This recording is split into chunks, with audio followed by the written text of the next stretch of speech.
Assalamualaikum warahmatullahi wabarakatuh. Nama saya Alif Lipat, NBI 1461-900-232. Kata teman saya, Saya Dizar Fadlan Hari dengan teman saya lagi. Saya Enul Faris, NBI 14619115. Ya, di sini, ya di di situ. sini kelompok kita akan menjelaskan mengenai penjualan tugas IPS KBBI. Yang pertama untuk GUI ini akan dijelaskan oleh teman saya. Ya, ya di sini saya akan menjelaskan tentang GUI-nya di sini. Yang seperti yang dapat dilihat di sini pada UI-nya itu paling atas dapat judulnya yaitu berupa static text tidak bisa diubah. Input image juga static text. Lalu di sini ada input path di mana input path ini akan menyimpan path dari gambar pilihan. Input image ini akan menampilkan gambar yang dipilih dan select image ini nanti yang akan mengatur pengambilan gambar yang akan dipilih. Nah, di sini ada pemilihan pop-up. Pop-up nanti untuk memilih metode yang diinginkan, tombol predict untuk mengolah sesuai dengan input image dan juga metode. Lalu di sini ada box text box untuk menampilkan hasil apakah dia itu bermasker atau tidak bermasker. Langsung saja kita jalankan kalau contohnya di sini. Ya di sini hasil UI sederhananya.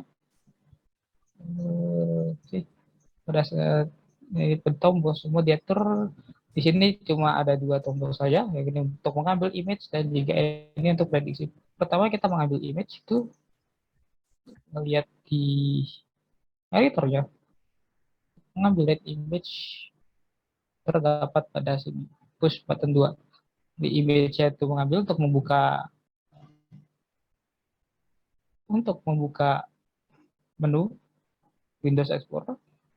Lalu di sini kita baru bisa memilih secara bebas gambar mana yang akan diambil. Biasanya ini kita menggunakan masker. Nah, setelah dia dipilih, image tersebut akan disimpan ke dalam variabel, yang dimana variabel itu akan ditampilkan pada handles input image, dimana itu adalah ini axis ini. Lalu path-nya akan disimpan pada input path, text box input path, yaitu di atas sini. Nah, setelah itu kita bisa memilih metode yang diinginkan. Di sini drop down terdapat beberapa pilihan. Nah, pilihan sendiri ini saya ambil sebagai 1, 2, 3, 4 yang nanti akan dicek pada bagian predict. Nah, pada bagian predict sendiri, itu di sini pada saat predictnya diklik, dia akan mengambil apa isi dari pop menu sekarang, yaitu KNN, itu ada di urutan pertama.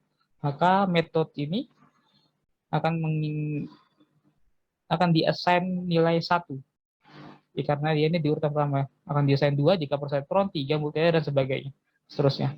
Lalu image ini akan mengambil path dari image yang telah dibuat.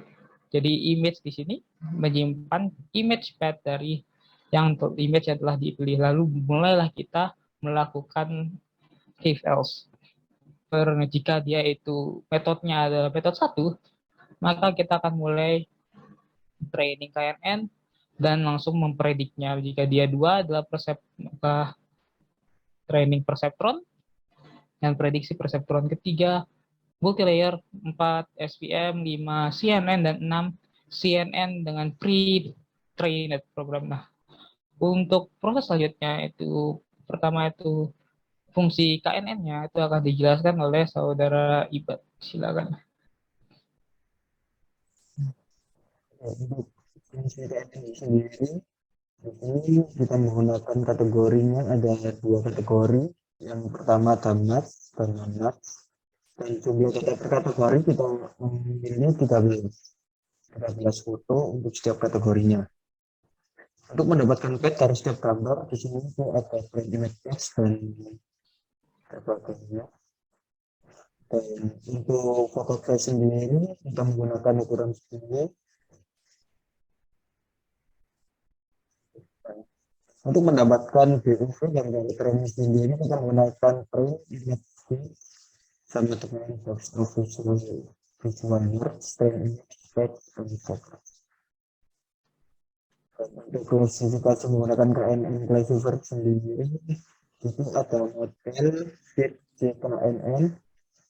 Di panelnya terdapat train image, lab resolution, dan Dapat dilihat di sini prosesnya. Loh, sebentar, train image, head, test image, train image, head. Oh, oke. Salah sedikit, salah titiknya. Train image path, maka dia akan mengubah di sini menjadi tulisan training pada saat training dan juga menampilkan di konsol training. Ada apa dengan ini? Lapor naik ya, anjir. Not input argumen. Kok error sih?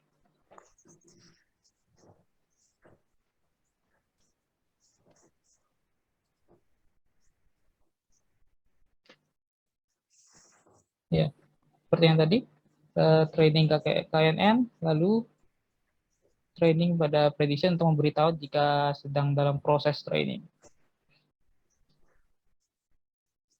Tunggu saja. Bisa dilanjutkan. Perceptron. Di sini sama seperti KNN tadi, di sini juga menggunakan dua kategori yaitu mass dan non-mass. Jumlah data per kategori yaitu 13. Untuk mendapatkan pad dari step gambar training, dari get image patch, data patch kategori 6 train per cat. Mengkonversi label dari bentuk kategori ke dalam bentuk biner, seperti itu. Langsung untuk ukuran feature, vocab size-nya 10, dan ukuran vocab sama dengan jumlah cluster dalam K-means clustering.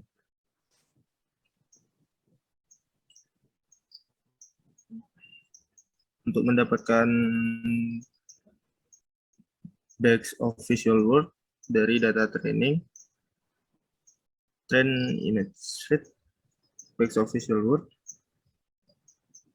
terus klasifikasi dengan perceptron classifier atau single layer neural network, pembentukan model NN berdasarkan training feature, net perceptron, jumlah epochnya 50, bias connect 0,8, train param 0,01, net train, setelah itu langsung testing, test image pad, image fit, terus langsung testing saja.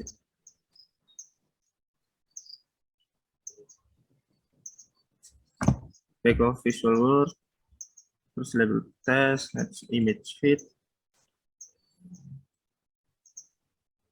langsung tes.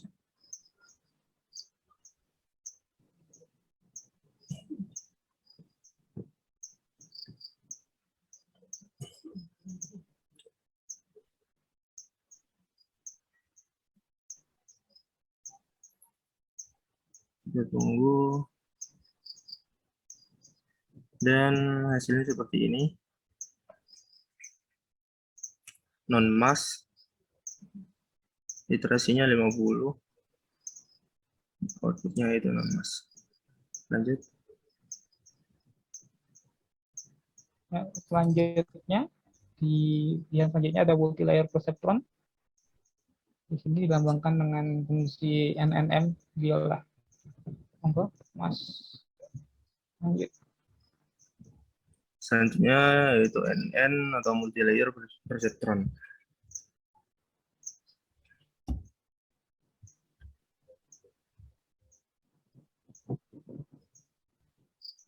Sama seperti yang tadi, dua kategori juga, jumlah data per kategorinya 13.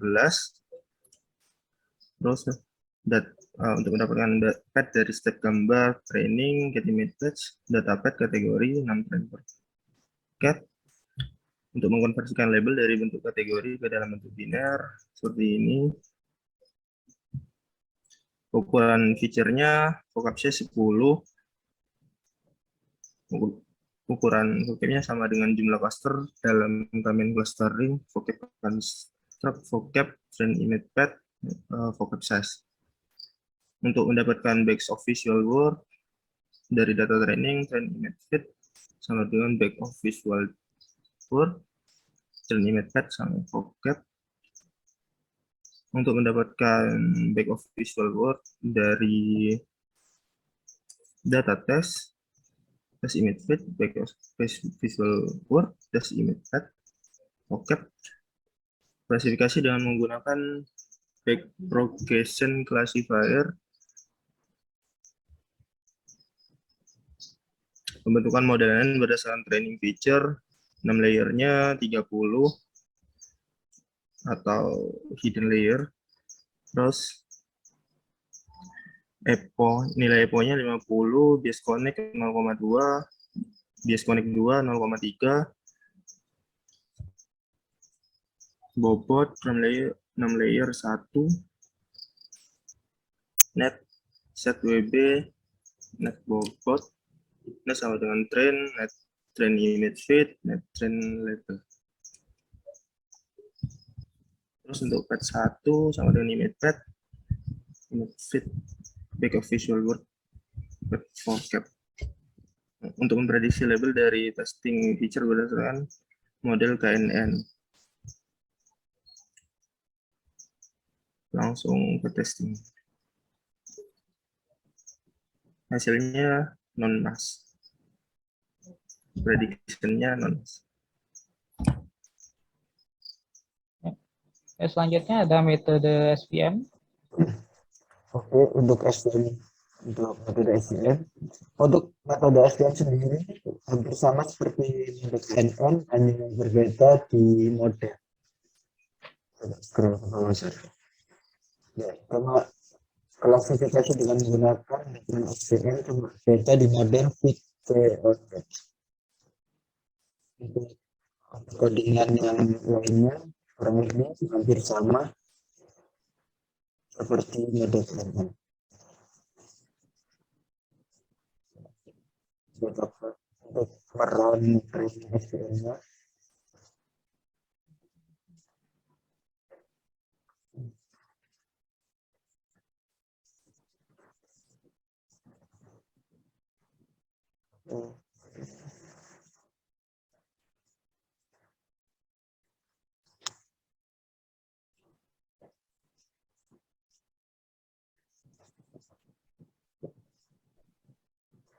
oke, untuk angka yang dihasilkan adalah non-max. Prediction yang ditampilkan adalah non-max.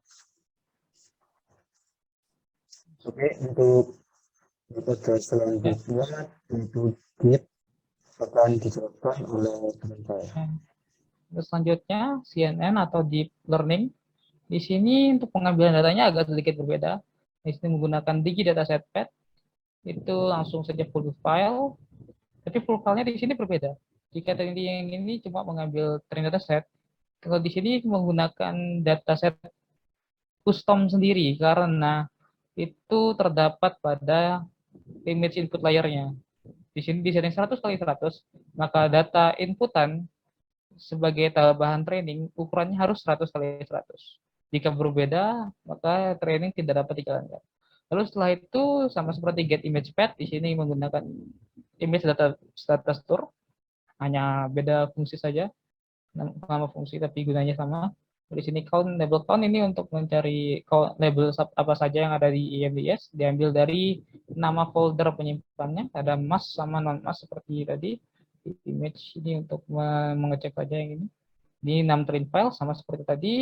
Lalu di sini kalau bedanya yang tadi itu sudah ditentukan mana saja yang train, mana saja yang tes, tapi di sini dia itu dibagi secara random. Jadi di dalam masing-masing,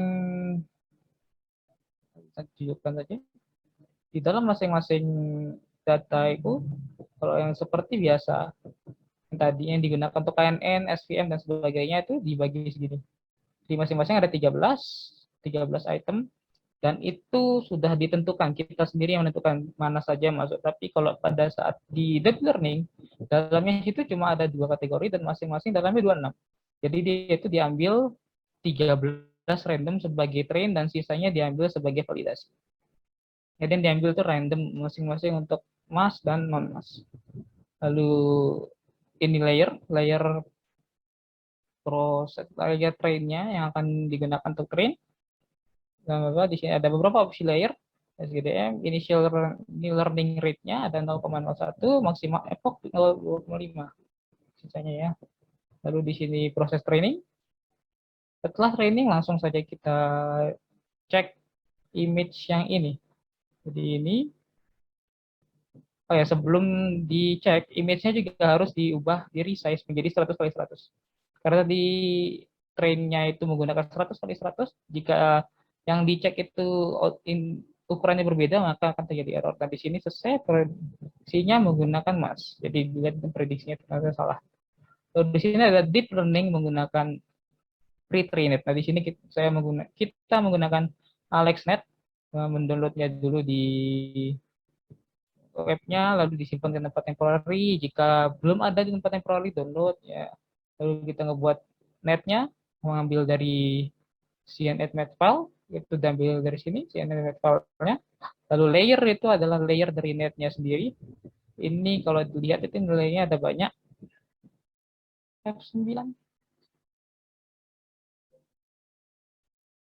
Oh, sorry.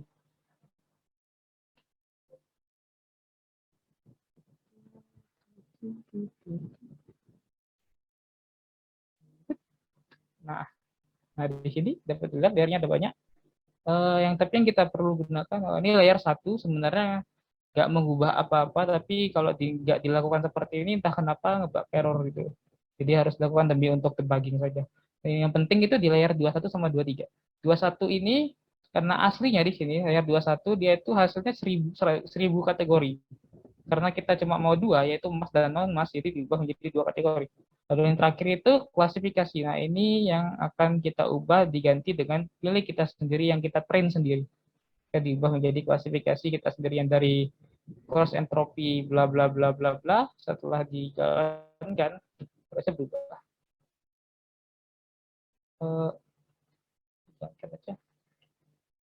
Nah, ini jadi cross entropy saja. Menghilangkan yang bla bla bla tadi. Menghilangkan kategori bawaan dari AlexNet. Lalu di sini seperti yang tadi, di dataset dan image-nya ngambil dari ini, cuma berbeda di tempat di pre. Hal itu dikarenakan AlexNet memiliki input 227 kali 227, sedangkan yang tadi itu 100 kali 100. Jadi kita perlu mengubah ukuran dari input image trainingnya menjadi 227. Nah, di itu tadi saya menggunakan ini fungsi resize untuk mengambil data dari folder langsung di resize ke ukuran tertentu. Nah, setelah itu menggunakan optionnya learning rate 0,1, max epoch-nya 4, epoch sama seperti tadi. Lalu net train, setelah di train sama seperti tadi, kita langsung ngetes. Dan sebelum dites, gambar yang digunakan, yang akan dites ini di resize dulu mengikuti ukuran dari input layer sendiri. Nah, setelah itu barulah menggunakan fungsi classify untuk mencari label, dan labelnya itu diubah menjadi string sebelum dikembalikan ke GUI untuk dituliskan di laman prediction, di mana ini masih training. Ya, ini selesai. Berubah menjadi non-mass. Dan kurang lebih begitu demo dari tugas ujian akhir semester kelompok kami. Dan terima kasih atas perhatiannya. Wassalamualaikum warahmatullahi wabarakatuh.